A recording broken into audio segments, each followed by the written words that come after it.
In 480 BCE, King Xerxes of Persia marched into Greece with the largest invasion force the ancient world had ever seen.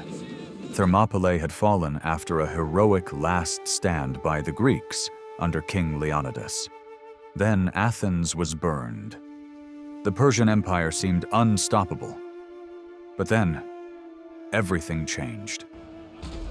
In the narrow waters of Salamis, the mighty Persian fleet was shattered. Now, one final battle would determine whether Greece would become another province of the Persian Empire or remain free. This is the story of the Battle of Plataea. The defeat at Salamis devastated Persia's naval power. Without control of the sea, supplying the enormous Persian army deep inside Greece became increasingly difficult. King Xerxes feared that the Greeks might sail north and destroy the bridges spanning the Hellespont, the only route back into Asia. If that happened, the great king himself could become trapped in Europe.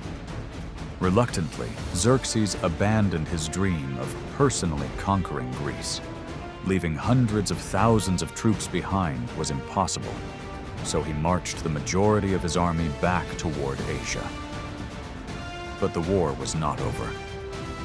Before departing in 479 BCE, Xerxes entrusted one of his finest generals with completing the conquest.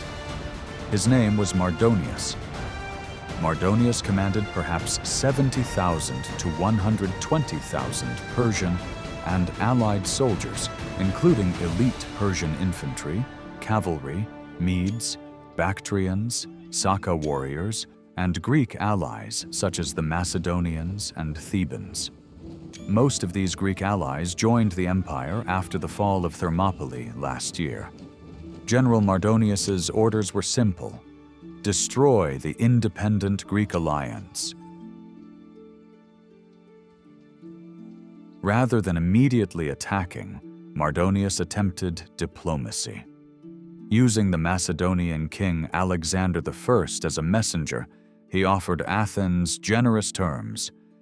The Athenians could rebuild their city, keep their lands, even rule over neighboring Greeks, if they simply submitted to Persia. The offer was tempting. Athens had already been destroyed once, but the answer was a resounding no. The Athenians would never betray Greece. Athenian envoys made sure that the Spartans and the other Greek city-states all saw this Athenian display of loyalty to the Greek nation. Furious, Mardonius marched south once more. Athens was evacuated again. The city was burned for a second time. Now there would be no negotiations, only war. For the first time in history, nearly all of southern Greece united. The Greek army assembled under the Spartan regent Pausanias, who commanded on behalf of the young Spartan king Pleistarchus, Leonidas's only son.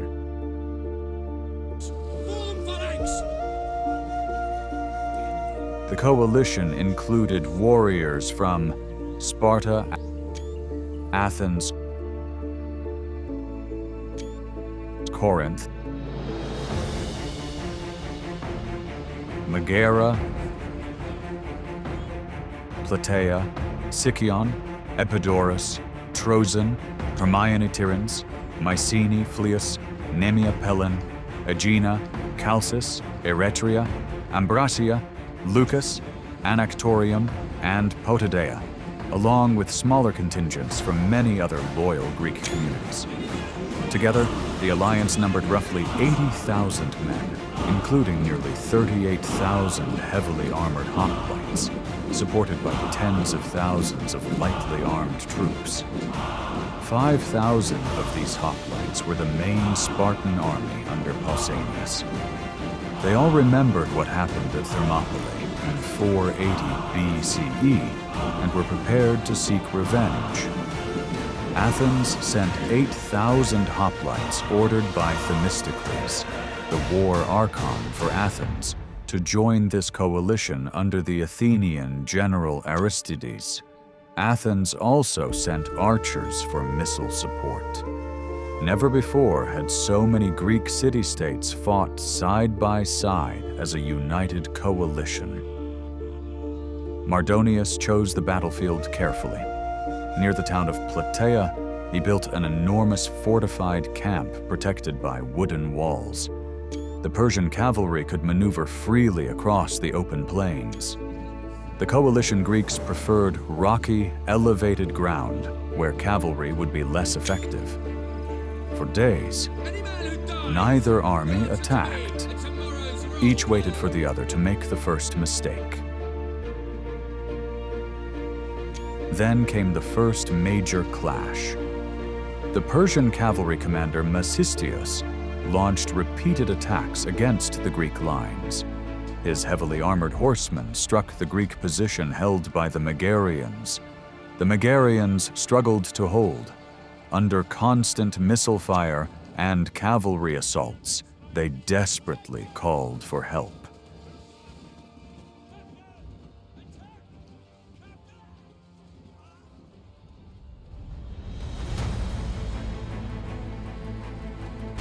Athens answered. A force of Athenian hoplites rushed into battle with the support of their archers.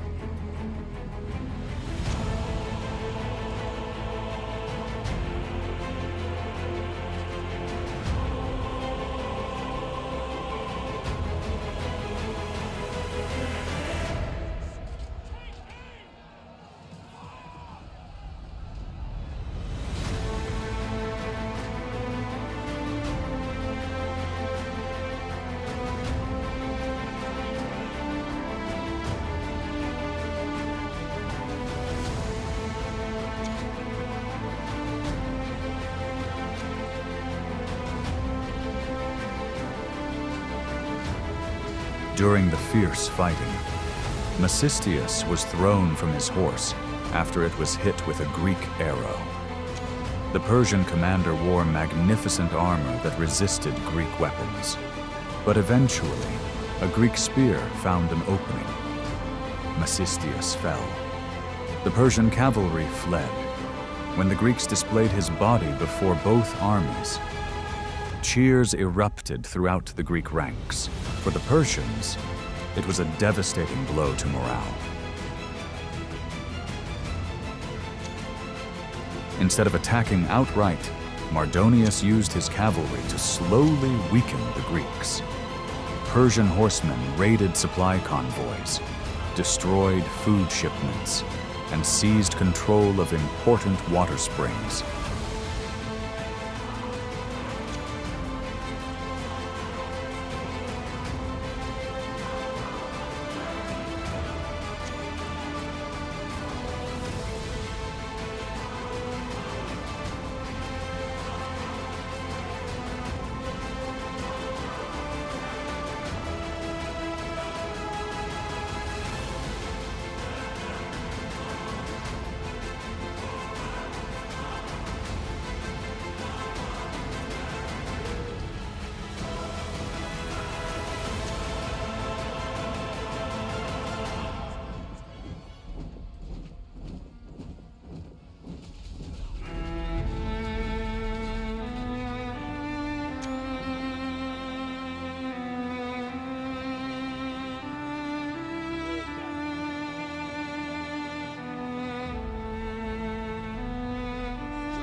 Soon, the Greek army faced a growing crisis. Without reliable water and supplies, remaining in place became impossible. Under the cover of darkness, the Greeks began withdrawing toward better defensive ground closer to Plataea. But the retreat did not go according to plan. Confusion spread. Different contingents became separated. By dawn, the Greek army was no longer united.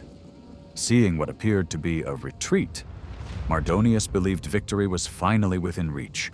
He ordered a full attack. The Persian army surged forward, but instead of fleeing, the Greeks turned and stood their ground. On one side, the Spartans faced the elite Persian immortal infantry, led personally by Mardonius.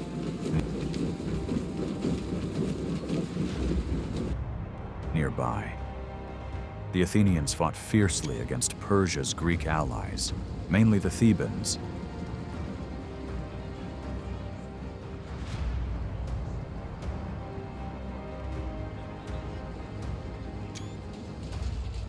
The Persian archers unleashed clouds of arrows, yet the heavy bronze armor of the Greek hoplites allowed them to close the distance. Then, the Spartan phalanx crashed into the Persian line. Bronze met wicker shields. Long spears shattered. The fighting became hand to hand.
In the chaos, Mardonius rode forward to rally his soldiers.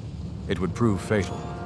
According to ancient tradition, the Persian commander was struck down during the fighting at the hands of the Spartan Mnestus, collapsing amid his bodyguard. With Mardonius dead, Persian resistance began to collapse. What had been an organized army quickly became a desperate rout.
The Persian army and its Greek allies withdrew.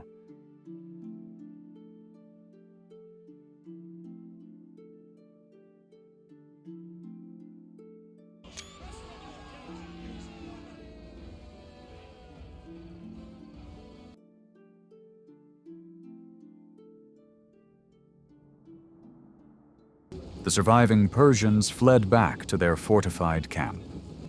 The coalition Greeks pursued relentlessly.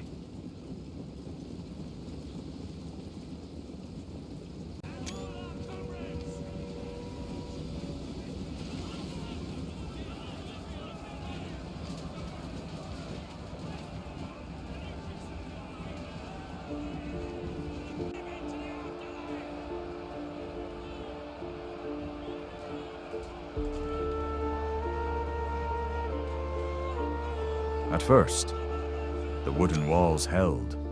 Then the Athenians found a way inside using their siege expertise.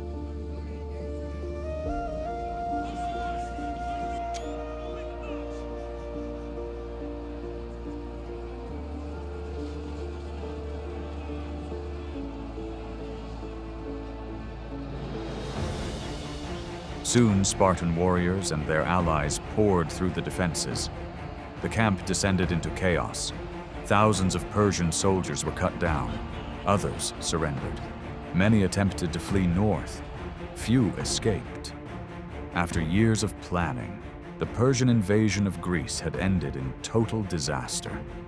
The Battle of Plataea destroyed the last major Persian army remaining in Greece.